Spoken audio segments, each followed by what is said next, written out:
নামাজে সূরা পড়ার ধারাবাহিকতাটা কি? অনেকে বলে যে প্রথম রাকাতে নাকি সূরা ফাতিহা পড়ার পর যেই সূরা পড়ব দ্বিতীয় রাকাতে নাকি তার থেকে ছোট সূরা পড়তে হবে, তৃতীয় রাকাতে এবং চতুর্থ রাকাতে আবার এর থেকেও ছোট। আবার অনেকে বলে যে প্রথম রাকাতে যে সূরা পড়ব দ্বিতীয় রাকাতে নাকি তার পরের সূরা পড়তে হবে, মানে প্রথম রাকাতে ৮০ নম্বর সূরা পড়লে নাকি পরের রাকাতগুলোতে তার ধারাবাহিকতায় অর্থাৎ ৮১, ৮২ বা তার পরের সূরাগুলো পড়তে হবে, আগেরগুলো পড়া যাবে না। তাহলে কোন নিয়মটা সঠিক, কিভাবে পড়তে হবে? আপনি যেটুকু বলেছেন এই সবগুলোই সঠিক এবং সবগুলো মেনটেন করতে হবে। সূরা নামাজের মধ্যে সূরা ফাতিহার পর অন্য সূরা মিলানোর ক্ষেত্রে মূলনীতি বা প্রিন্সিপাল হলো যে প্রথম রাকাতের তুলনায় দ্বিতীয় রাকাতটা একটু ছোট করা সুন্নাত। প্রথম রাকাতে যতটুকু কেরাত পড়বেন দ্বিতীয় রাকাতে কেরাতটা আরেকটু ছোট হবে, স্মল হবে, এটা সুন্নাত।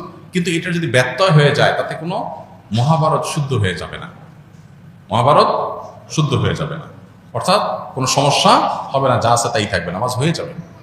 বিধায় আপনার সুন্নার খেলাফ হবে, জাস্ট এইটুকু। এটা কিন্তু অনেক বড় করে দেখার কিছু নাই, তবে চেষ্টা করা ভালো যে প্রথম রাকাতে চাই দ্বিতীয় রাকাতটার জন্য কেরাত যেন একটু ছোট হয়, এটা বিশেষ সুন্না।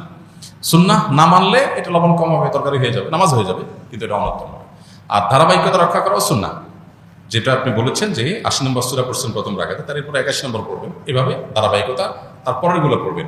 উল্টা দিকে পড়লে নামাজ হয়ে যাবে, কিন্তু ইচ্ছাকৃত এরকম করাটা মাকরুহ, ইচ্ছাকৃত এরকম করাটা অনুচিত, নামাজের কোয়ালিটি নষ্ট করবে। কিন্তু সুন্নত হলো ধারাবাহিকতা মেনটেন করা। ধারাবাহিকতা মেনটেন না করলে অনেক সময় বিশেষ করে সাধারণ আয়াতের ক্ষেত্রে অর্থ বিকৃতির সম্ভাবনা হতে পারে, যে প্রথমে একটা জিনিস পড়েছেন এরপর আরেকটা জিনিস পড়বেন, অর্থ বিকৃতির সম্ভাবনা যদি নাও থাকে, জিনিসটা সুন্নাত পরিপন্থী করে তেলাওয়াতের আদবের খেলাফ, উল্টা দিকে তেলাওয়াত করে, যেমন ধারাবাহিকতা বজায় রেখে করাটা সুন্নাত। এক্ষেত্রেও যদি কখনো আপনার ব্যতিক্রম হয়ে যায় তাতে যে গুনাহ হয়ে যাবে তা কিন্তু না, নামাজ হয়ে যাবে। ৫ ওয়াক্ত সালাতের পরে পড়ার জন্য দোয়া ও জিকির জানতে চাই। এ সম্পর্কে আসন্না ফাউন্ডেশন থেকে ছোট্ট একটা দোয়ার কার্ড আমরা বের করেছি, সেটা আপনারা সংগ্রহ করতে পারেন ফ্রি, এবং অনলাইন থেকে সেটা ডাউনলোড করতে পারেন। প্রত্যেক ৫ ওয়াক্ত ফরজ নামাজের পর নবী সাল্লাল্লাহু আলাইহি ওয়াসাল্লাম যে আমলগুলো করতেন এর মধ্যে ১ নম্বর আমল হলো আল্লাহুম্মা আনতাস সালাম ওয়া মিনকাস সালাম তাবারাকতা ইয়া যাল জালালি ওয়াল ইকরাম পাঠ করা। তারও আগে আল্লাহু আকবার, আল্লাহু আকবার, আল্লাহু আকবার, হ্যাঁ, আল্লাহু আকবার পাঠ করা, ইস্তিগফার পাঠ করা, আল্লাহু আকবার একবার, আস্তাগফিরুল্লাহ, আস্তাগফিরুল্লাহ, আস্তাগফিরুল্লাহ ৩ বার, আল্লাহু আকবার একবার, আস্তাগফিরুল্লাহ 3 বার। অনেকগুলো আমাদের মধ্যে আল্লাহু আকবার না, শুধুমাত্র ইস্তিগফার 3 বার, আস্তাগফিরুল্লাহ, আস্তাগফিরুল্লাহ, আস্তাগফিরুল্লাহ, এরপরে হলো আল্লাহুম্মা আনতাস সালাম ওয়া মিনকাস সালাম তাবারাকতা ইয়া যাল জালালি ওয়াল ইকরাম। এটা হলো সালাম ফেরানোর পরপর। এরপরে হলো আয়াতুল কুরসি, আল্লাহু লা ইলাহা ইল্লা হুয়াল হাইয়ুল কাইয়্যুম, পুরো আয়াতটা পড়া। তারপরে হলো সূরা ইখলাস, সূরা ফালাক, সূরা নাস একবার পাঠ করা।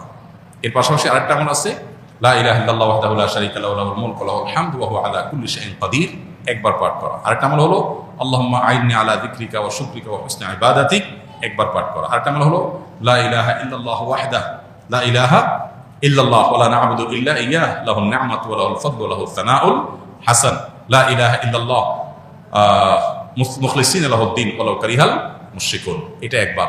এবং 33 বার সুবহানাল্লাহ, 33 বার আলহামদুলিল্লাহ, 34 বার আল্লাহু আকবার। এই আমলগুলো মোটামুটি ৫ ওয়াক্ত নামাজের পরে পড়াটা সুন্নাত।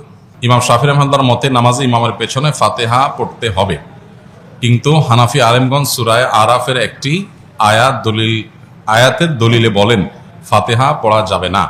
তাহলে এই আয়াত কি ইমাম শাফিঈ রাহমাতুল্লাহর চোখে পড়ে নাই? যে ভাই প্রশ্ন করেছেন তাকে বিনয়ের সাথে বলতে চাই যে বিষয়গুলোকে এইভাবে বিশ্লেষণ করবার সুযোগ নাই।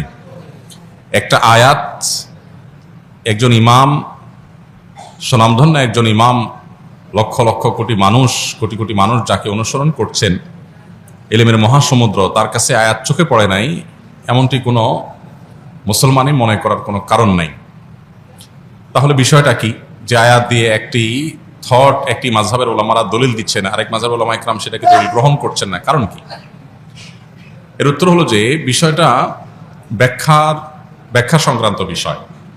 কারণ ইমাম আবু হানিফা রাহিমাহুল্লাহ এবং তার অনুসারী অন্যান্য ওলামা ইকরাম যে আয়াত দিয়ে দলিল দিচ্ছেন, এই আয়াতকে তারা যে অর্থে নিচ্ছেন, ইমাম শাফিঈ রাহিমাহুল্লাহর কাছে ভিন্ন অর্থ, ভিন্ন ব্যাখ্যা আছে। একই কথার একাধিক ব্যাখ্যা, একাধিক অর্থ থাকে এবং সেটার প্রেক্ষিতে মতভিন্নতা তৈরি হয়। এটা বোঝার জন্য সবচাইতে উত্তম হলো নবী করিম সাল্লাল্লাহু আলাইহি সাল্লাম যখন সাহাবীদেরকে একটি অভিযানে পাঠিয়েছেন এবং বলেছিলেন, তোমরা যেই অভিযানে তোমাদের পাঠানো হচ্ছে, যে গোত্রের কাছে পাঠানো হচ্ছে, সেখানে গিয়ে তোমরা আসরের নামাজ পড়বে। নবী সাল্লাল্লাহু আলাইহি সাল্লামের এই নির্দেশ সবাই শুনেছেন এবং সবাই সেটাকে মানার জন্য প্রস্তুত ছিলেন। প্রতিমধ্যে যখন আসরের নামাজের ওয়াক্ত যায় অবস্থা হয়ে যাচ্ছে, তখন কিছু সাহাবী নামাজ পড়ে ফেললেন, কারণ ফরজ নামাজ ওয়াক্ত চলে যাচ্ছে, তাহলে হারাম হবে, এই জন্য তারা পড়ে ফেলেছেন। আর কিছু সাহাবী তারা পড়েননি, তারা যথাস্থানে গিয়ে তারপরে আদায় করেছেন। এখন প্রশ্ন হলো, এই সাহাবীদের কারোর কাছে কি নবীর নির্দেশ যায় নাই? ব্যাপারটা এরকম না, উভয়ের কাছে নবীর নির্দেশ গেছে, কিন্তু তারা দুই দল দুইটা আমল করেছেন। কেন? কারণ হলো একই নির্দেশকে বোঝার ক্ষেত্রে দুইটা দল ভিন্ন ভিন্ন বুঝ তাদের আছে। লাহু ফাহমুন অতিয়াহু রাজুলুন মুসলিম, যে কোনো মুসলিম তাকে আল্লাহ তাআলা যে বিবেক, তাকে আল্লাহ যে বুদ্ধি সেন্স দিয়েছেন, সেটা দিয়ে তিনি বুঝেছেন। এখন যে সমস্ত সাহাবীরা আসর পড়েছেন, তাদের যুক্তি ছিল যে নবী সাল্লাল্লাহু আলাইহি ওয়াসাল্লাম আমাদেরকে তাড়াতাড়ি যেতে বলেছেন, যাতে আসর সেখানে গিয়ে পড়া যায়। এর মানে এইটা না যে ওয়াক্ত শেষ হয়ে গেলেও আমরা নামাজ পড়বো না।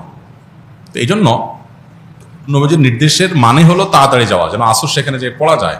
ওয়াক্ত চলে গেলে আমাদেরকে নামাজটা আগে পড়তেই হবে, সেজন্য তারা নামাজ পড়ে ফেলেছেন। আর যারা নামাজ ওই জায়গায় গিয়ে পড়েছেন ওয়াক্ত শেষ হওয়ার পরে, তাদের বক্তব্য ছিল নবী সাল্লাল্লাহু আলাইহি ওয়াসাল্লাম আমাদেরকে বলেছেন সেখানে গিয়ে আসর পড়তে, অতএব আমি সেখানে গিয়ে আসর পড়বো। তার কাছে আল্লাহর পক্ষ থেকে ওহী আসে, অতএব ওয়াক্ত আছে কি গেছে সেটা আমার দেখার দরকার না, নবীর নির্দেশ মানাটাই আমার কর্তব্য, আমি সেটা করেছি। দুইটাই আপন জায়গায় সঠিক। নবী সাল্লাল্লাহু আলাইহি ওয়াসাল্লাম এই সংবাদ শোনার পর দুই মতের উপর আমল করা কাউকেই তিনি ভৎসনা করেননি, তার মানে উভয়টাকে তিনি অ্যাকসেপ্ট করেছেন।